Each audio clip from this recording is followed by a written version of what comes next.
Good morning, everyone, and welcome to this online lecture brought to you by CA Quadrants Accounting Academy. I am Mas Mali, and the topic for today will be businesses in difficulty and financial distress. All right, so hoping that you all are well. You're all keeping safe, obviously. Staying indoors because that's quite essential at this point in time. So not going out unnecessarily. And in any event, seeing that you are doing your CTA, lockdown or not, chances are you're gonna be stuck indoors for a good amount of time, considering the amounts of studying that needs to get done. But nevertheless, I hope that everything is fine and that you all are keeping safe. Right. This topic isn't a very long topic. It's not a very difficult one either. Right. And it's something which I wouldn't expect there to be too many calculations on. However, there is a lot of critical points and theoretical points which you need to make sure that you understand. So it's not something that is very difficult to grasp. It's actually, there's a lot of common sense to it, if I must be entirely honest, right? So you need to just make sure that you have a comprehensive understanding of the environment in which whatever business you get given in the question, whatever environment it's operating in, right? That's going to be essential for your understanding and tackling a question on this. And you'll see as you do questions that the information that's given, when they start off with the background information, they'll say ABC Limited is a manufacturing company listed on the JSE. The headquarters are in South Africa, or et cetera, et cetera.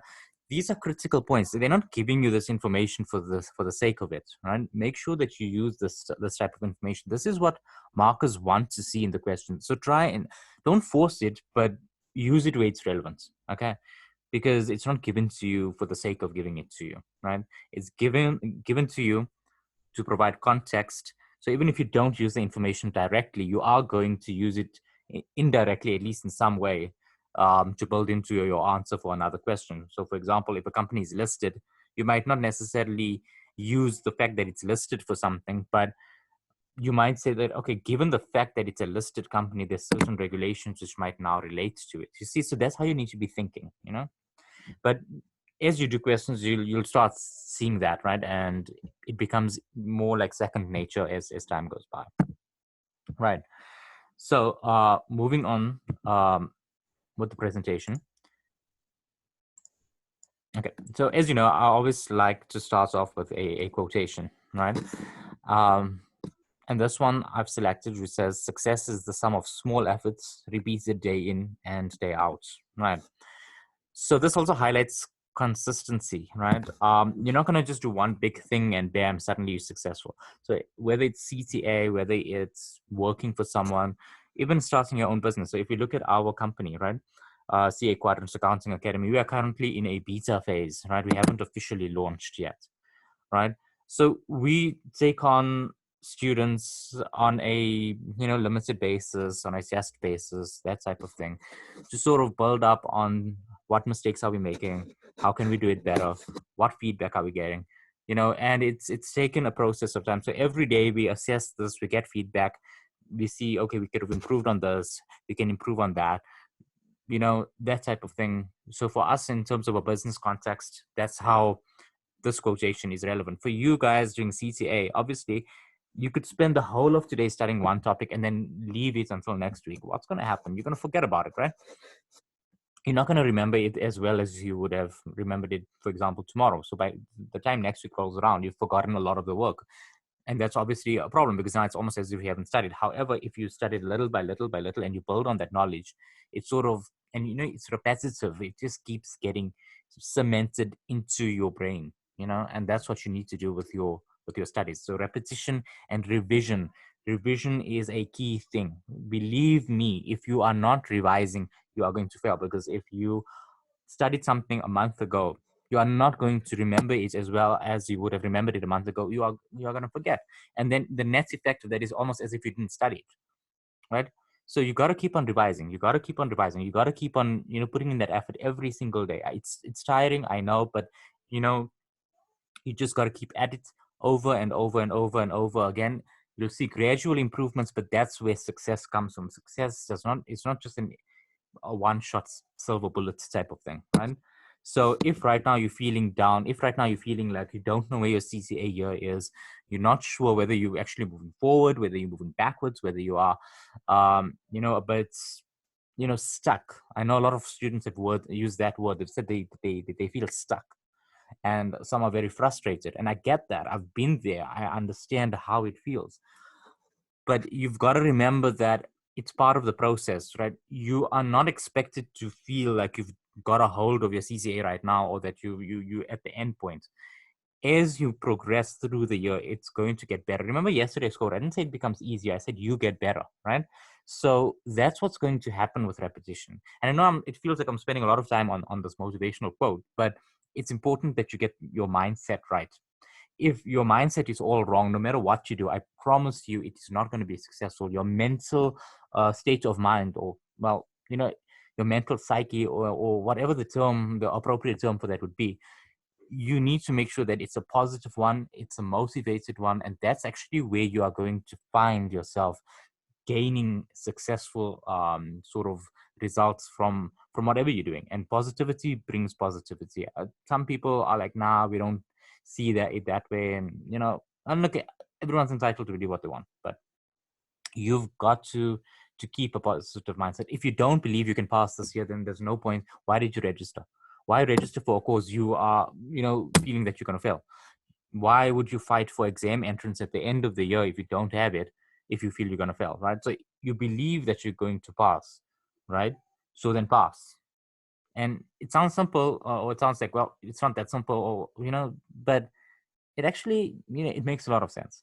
So please make sure that your mindset is right. I know the lockdown is tough. I know with the whole online assessments, it's terrible, and people are complaining about the way it's being done, and it's difficult. I know that. I get it. I really sympathize with you guys.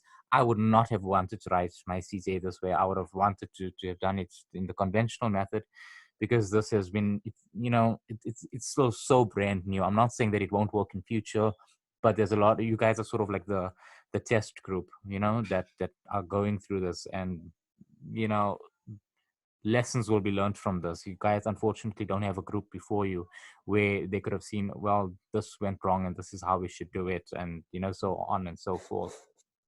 Okay. Moving on to the agenda for today, right? So administrative matters. Okay, I always include this as a standard sort of inclusion in my slides, but that won't really be relevant now because the lecture is recorded.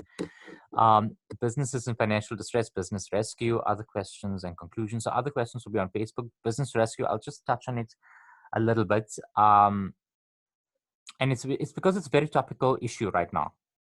Think about SAA. Think about a lot of other companies which are going through financial distress. Think about Edcon, right? So I don't know how clued up you guys have been with regards to the financial news, and you should be. I mean, you guys are studying to become qualified chartered accountants.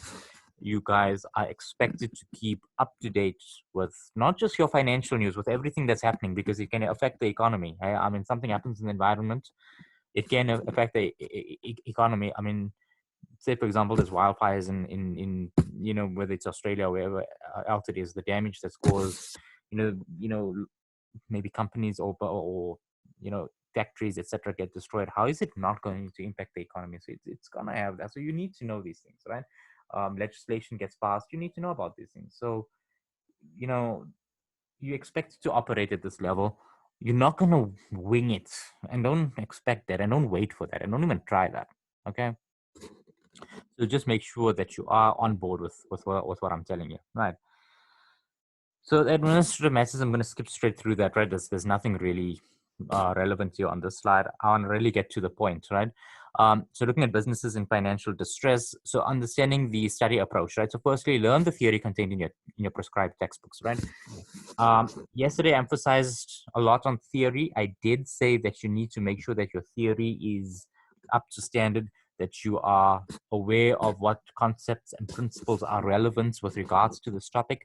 So please do that, right? Because you cannot start, you can't answer from an empty bucket. You need to have a reference point for something. So if you say something, you need to know well, I'm saying this because theoretically this is what should happen, or this is the principle involved, or this is the legislation involved, so that you actually have something to refer to when you speak. You're not just speaking without knowledge, right? Don't ever do that. Not just in this, in anything, right? So you need to know your reference point, right?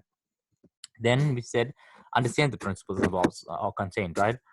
So obviously this goes hand in hand, right? If you have a principle memorized, it means nothing if you don't understand what you've learned, right? You cannot apply that which you don't understand. I don't, and you know, that's not rocket science, right? I think that's a very straightforward, simple to understand principle, right?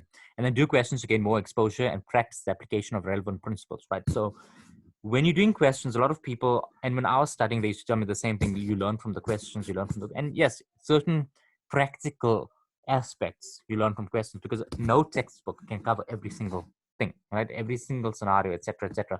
Textbooks can give you principles.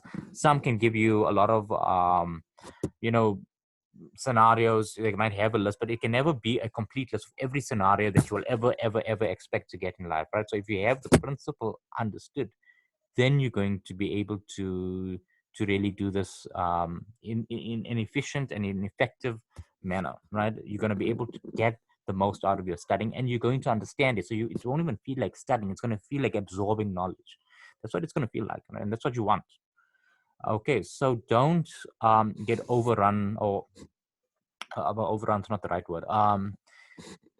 Don't undermine the importance of your theory. Your theory is important. Your theory is going to be a key point of reference for you, right?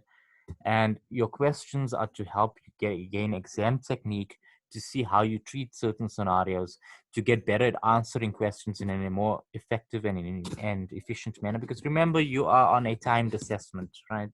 So you need to score as many marks as you can as quickly as possible within the allotted time. Okay. So if you think about it, right, if I can take 5 hours to do a question and get it right 100%, but someone else can do it, get half of it right, and I give them an hour and they've only got, you know, an hour to do it. And, you know, what would you rather get? Because if it's going to take me 5 hours to do it in the first hour, I might just be doing so much of planning for the answer and not actually get to the point, you know? So that's the thing. Anyway, speaking of getting to the point, I think that, you know, we need to move on with this lecture from here, right? So what is financial distress, right? So financial distress, and this is a quote which I got from, or definition rather, which I got from Investopedia, right? It's a very good website. I would highly recommend it. You guys would notice, right? So some of you who are new might not know this, but a lot of you guys would note that I like to include references to whatever sources that I'm using. Well, because firstly, it's good practice and you should, and you can't obviously pass off someone else's knowledge as your own, but you know, or someone else's IP as your own rather. But at the end of the day, this is also good for you guys to know, because some of you don't know these resources actually exist, and they can make your life much easier. Believe me, I know. I've learned this the hard way, and you know, I don't feel that anybody else needs to struggle, right? So anyway, financial distress is a condition in which a company or an individual cannot generate revenue or income, right? This is important, revenue or income, because it is unable to meet or cannot pay its financial obligations. So this is generally due to high fixed costs, illiquid assets, or revenues sensitive to economic downturns, which is currently what we are in at the moment, right? So this is a very topical issue, and that's why I said, in the light of COVID-19, I'd be very surprised if UNISA don't examine these, you know, this topic.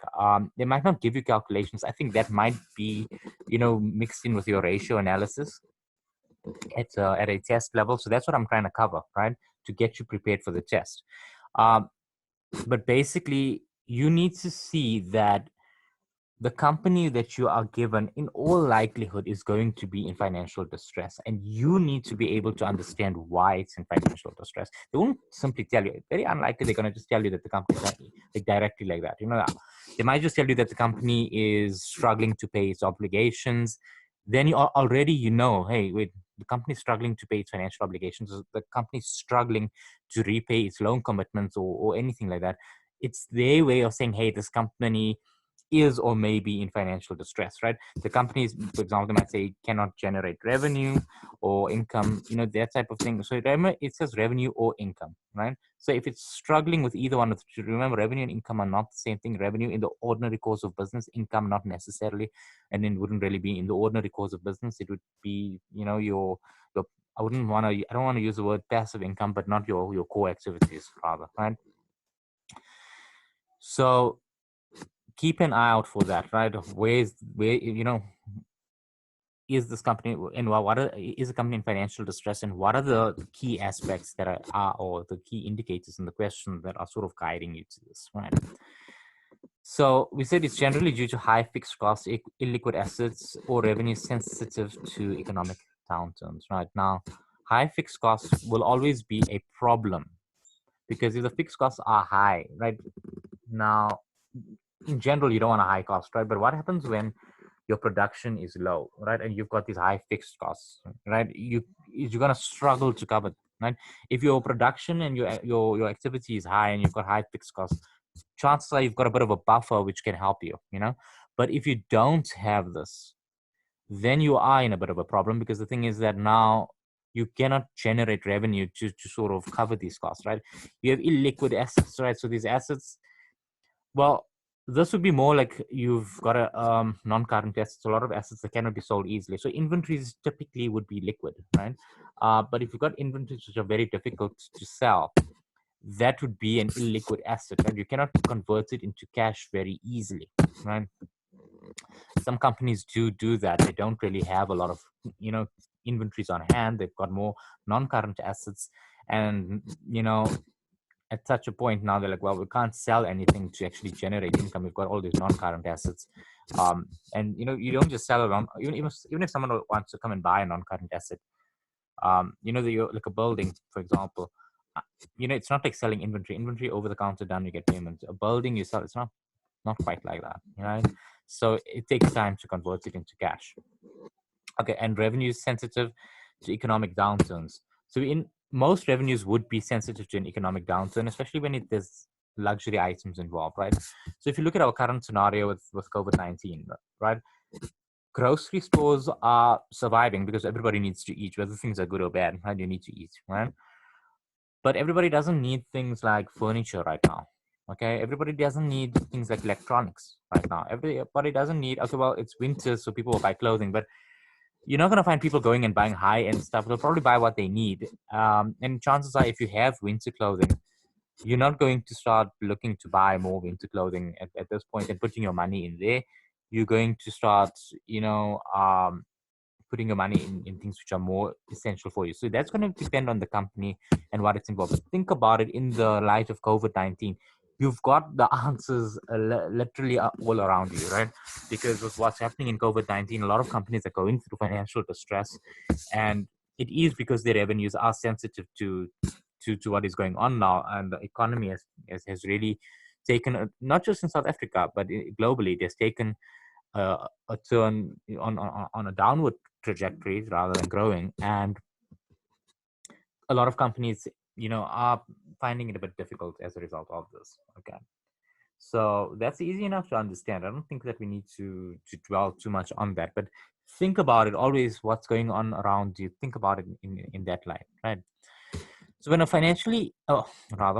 a company is financially distressed, this does not necessarily mean that the company is bankrupt. That's a very important point that you need to make sure that you understand. Okay, for a company that is financially distressed does not mean that the company is bankrupt. So some people, yeah, when they're speaking casually, and a person might be like, nah, I was talking to this guy and he's like, he's struggling to pay his loans, and another guy might be, well, yeah, maybe he's bankrupt.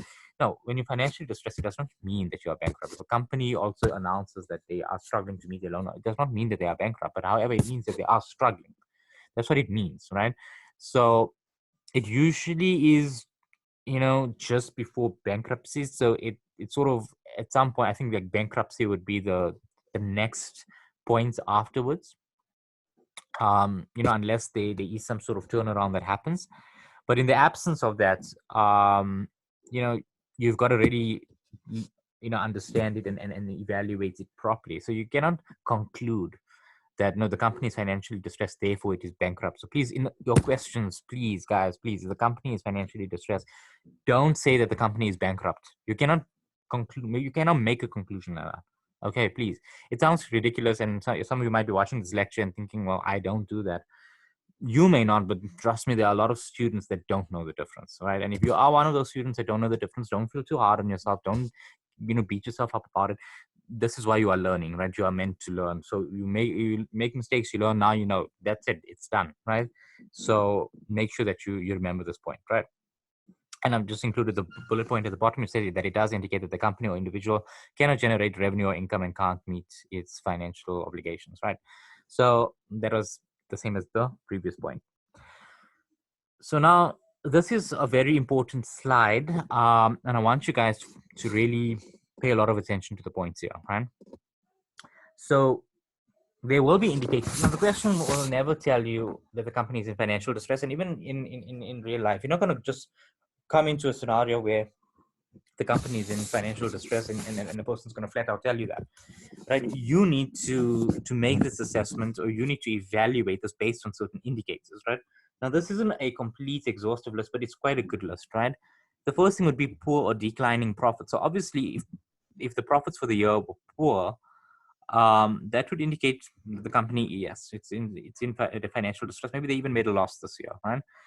But you need to bear in mind, so don't look at it in isolation, because let's say you have the past 5 years, and over the past 5 years, profits have been declining. So say it was 5 million, then 3 million, then 1.5 million, then 1 million. It's declining. So clearly the company, there's something up. I mean, it might not be a strong indicator. The company might not necessarily be in a state of financial distress, but it's definitely not comfortable, because why are the profits declining? What's going on? Something is clearly not right. Okay. So it's poor or declining profits, right? So you look at whether they give you comparative information. If they give you comparative information, then make the comparison. Profit in 2019 was X, profit in 2018 was Y, and it's been declining. Therefore, this is an indicator that the company may be in financial distress. Okay. Sorry about that. Okay, so poor sales growth. So sales can grow, but profits could be declining. So look at it from that perspective. Are our sales increasing? If not, then obviously there's a problem. But even if they are increasing, is this increase very minimal? And if so, why? Because ultimately you want to have a healthy sales growth. So if sales are increasing at a very poor rate, that's not good for you. Or for the company, right?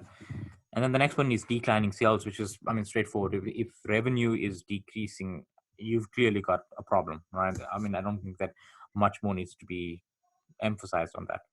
Poor quality of products and services. So if you go to a company and the quality of their products and services is poor, right now, this is an indicator, of financial distress in two ways, right? Or which would be a precursor to financial distress, right?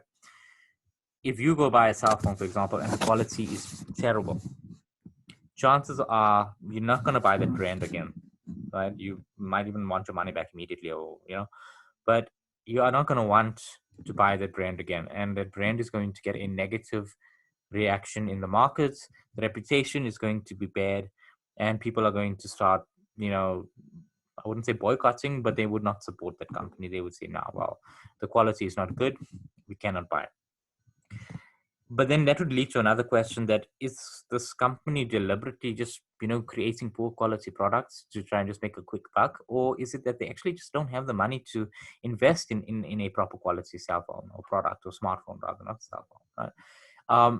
So it's these types of things. So do you see how you have to expand your thinking? You need to be very broad-minded about these things, right? See, it's not difficult things. It's common sense, right? Common sense, absolute common sense. You don't need to sit with the textbook for this, but you need to think. That's all you need to do, right? Slow-paying customers. So the slow-paying customers who take forever to pay, right? So that's obviously going to be a problem on your cash flow, right? Because now you need to pay your suppliers. You need to pay them maybe on a monthly basis, or maybe after 60 days, but you need to pay them. So if you don't have the cash to pay them, then you have to start digging into your capital and into your savings to do that if your customers are not paying you. So that's a problem for you, right? And it's something to look at. So if the average collection period of a company is very long, It doesn't mean that the company is without a doubt in financial distress. However, it could be a precursor to this. It could say, hey, this could lead to the company being in financial distress. So when you actually are doing your financial analysis, link it to this, in your discussion or in your interpretation rather. Link it to this. Say, well, the collection period is just too long, and this could result in the company facing that financial distress or winding up being financially distressed. Right? Negative cash flow. I mean, plain and simple, if there are cash outflows and not cash inflows, the company is clearly, in financial distress. Poor current ratio means the company's liquidity is poor. So if we remember from the previous lecture, your current ratio is a ratio that indicates the liquidity of the company and the ability of the company to pay its current liabilities. Now, if this ratio is poor, it means that the company doesn't have much of an ability to do this, or it's got a poor ability to do this. Okay, and then borrowing to cover shortfalls, meaning it doesn't have the cash, and that could tie up to your negative cash flows. Right. So now that you've identified whether the company is in financial distress or not, now you don't want to just point out the problem, right? Because nobody wants to pay you when you become a qualified accountant or a qualified chartered accountant just to point out problems, right? You are meant to solve these problems, right?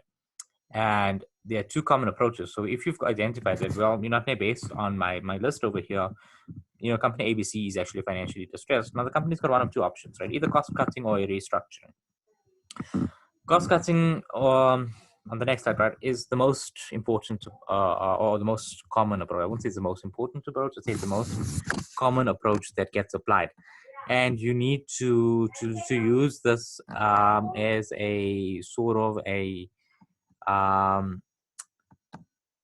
would say first option in some cases, depending on the situation. But I think a lot of companies do this right first, because as far as they are concerned, cost cutting would mean that the company will reduce its costs and it can improve its profitability, and it does not need to really start going into major changes in the way that it conducts its business. But this might depend also on the nature of the costs that are cut. So a common type of cost-cutting measure is retrenchments, right? We all know that, and you would expect that this is going to happen due to this lockdown.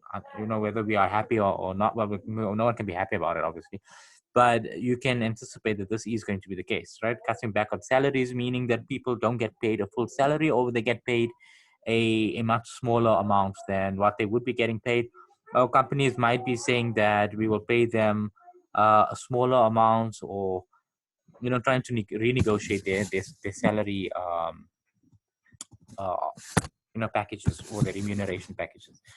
Downsizing operations and premises. So for example, if the company was renting a much larger premises than it had, rather it was renting a large premises, then it might actually decide, what, we don't need such a large premises, we don't want to have such a large premises, so we are going to now rather put our money in a smaller premises, because we just don't need the space anymore. The rent is too much. Or they can say that maybe, since we've retrenched a couple of people, we now no longer need the space for them. Okay, so those are the types of things which you need to look at, right? But cost cutting is not limited. It can be so many different things, and you need to bear in mind that cost cutting can be a good thing in some ways if it results in more efficient operations, but you don't want it to be a negative thing either. So that's what we come to onto our next point. So it can improve our profits, which is good news for investors, because that's what investors want to see. And if it results in more streamlined processes, more efficiencies, etc., then it's good for the company, right? But there could also be some negative impacts as well, and some of these would be where there are labor disputes, legal issues surrounding it. Can you actually, cut certain costs? Are you allowed to do that? You obviously, for example, if you have products and you have a quality inspection that is required, you cannot say, well, as part of our cost cutting, we're just going to leave that quality inspection out. It's not going to work, and you're going to get into more trouble that way, right? So those are the types of things that it also impact when there's a turnaround. So say, for example, you've retrenched 30% of your workforce, right? Because there's an economic downturn and you can't do anything. With the, or not that you can't do anything with the staff, but the thing is that there's more people than you need. What you need to do is you need to say, okay, what happens now when the economy turns around? Will I be short of staff now? Normally this is not too much of an issue. I mean, if there's, depending on your industry, I mean, maybe you can get contractors to do it, the work. So you need to, but you need to bear in mind, if you're giving someone advice, you need to bear this in mind. You need to be able to advise a person accordingly, and you need to actually give them these options and considerations to think about. Okay, and that's what's necessary, right? The next point is a restructuring. So a restructuring refers to an action that has been taken by a company to significantly modify the financial and operational aspects of the company. And it's typically applied when the company is facing financial pressures and or is financially distressed.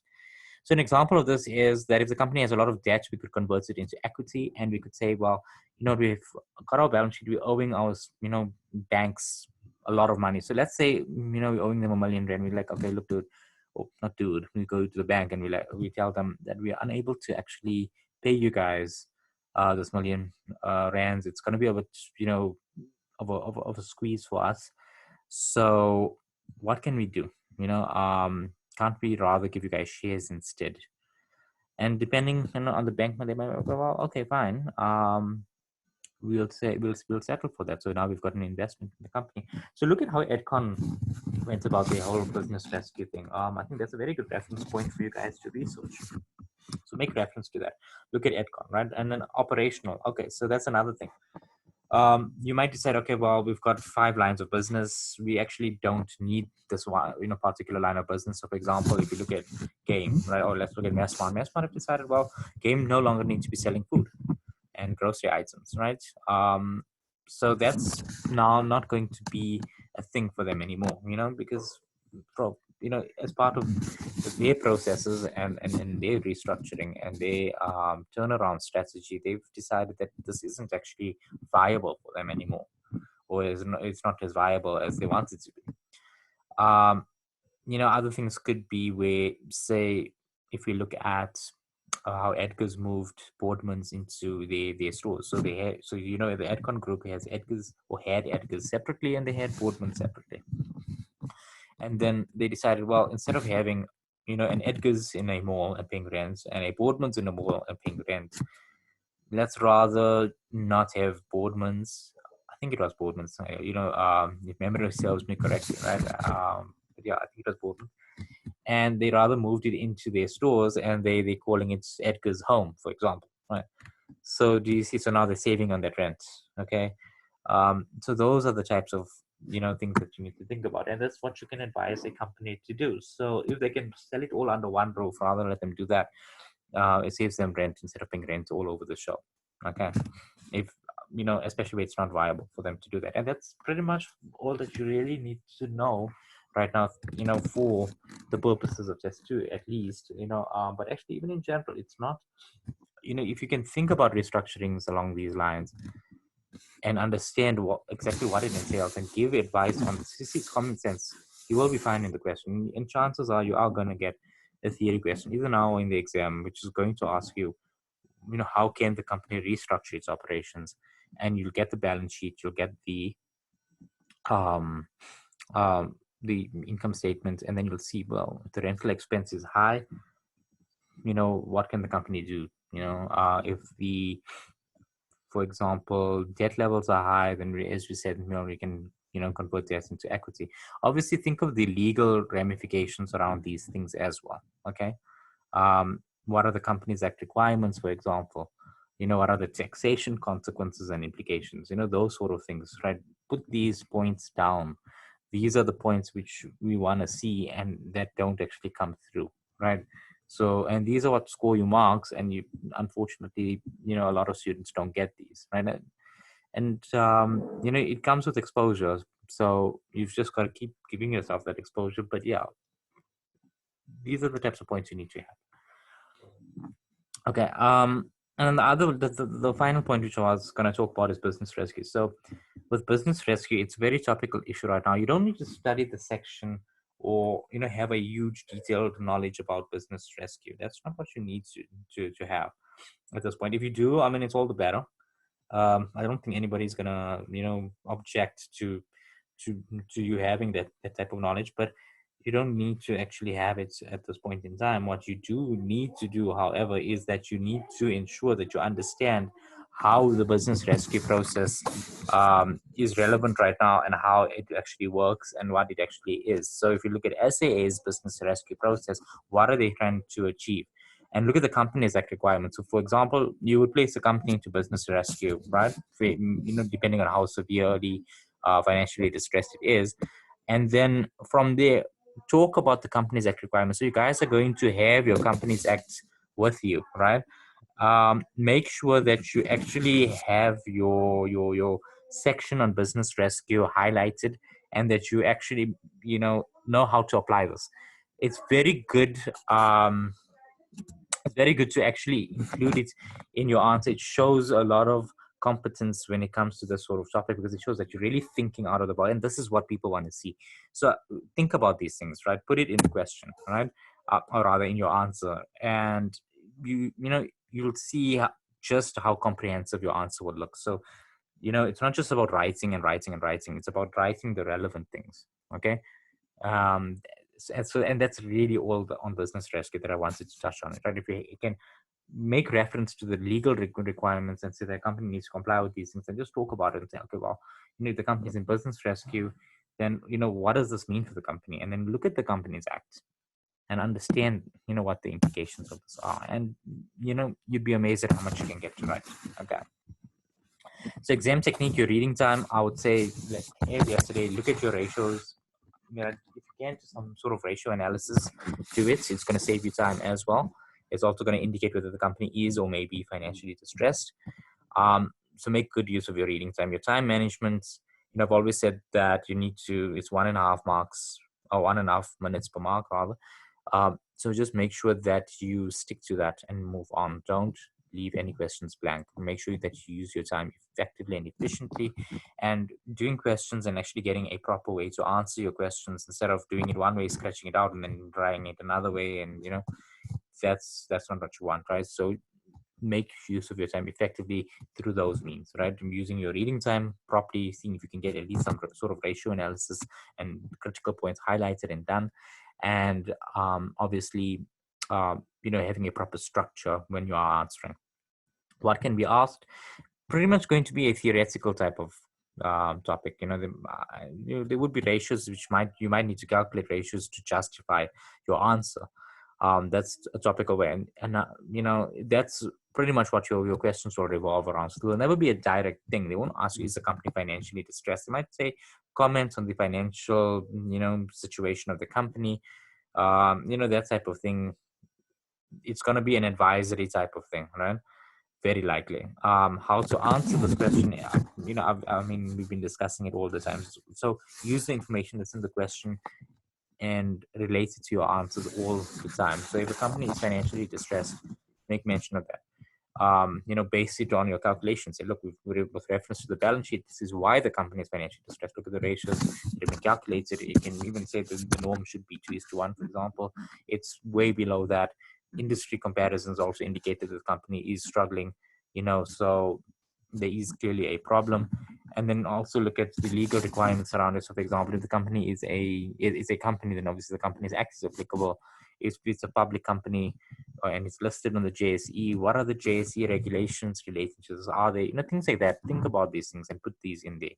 Don't forget the easy marks. These are obviously your format marks. Don't lose those. Don't make silly errors when it comes to your formatting. If they ask you for something in an email format, don't put a memorandum, that type of thing, right? Put as many of the core points as you can. Okay. You need to make sure that you get these, and even your consequential marks when you're doing your calculations, right? Don't try and get everything right. You might not do that. And I mean, you're not expected to get it 100% right. If you do, it's great. But, if that was the requirement, then the pass mark, would be 100%. And I don't think any of us would get that all the time, right? So make sure that you get those easy marks. They are there, and you can identify those in your reading time, and you'll actually, be surprised at just how far ahead of the curve you can get, just if you use your reading time properly. Okay. Okay, so any other questions, as I said, via our Facebook page, and you're welcome to email us if you have any further questions. Yeah, this was a bit of a, we had to make the best of a bad scenario. Even last night, there was a bit of, difficulty actually trying to get this to us. So I might have been breaking up a bit on the software. I'm hoping that this, comes across a lot better. So please bear with me. As I said, give feedback, because we are in a beta phase at the moment. So please give me feedback.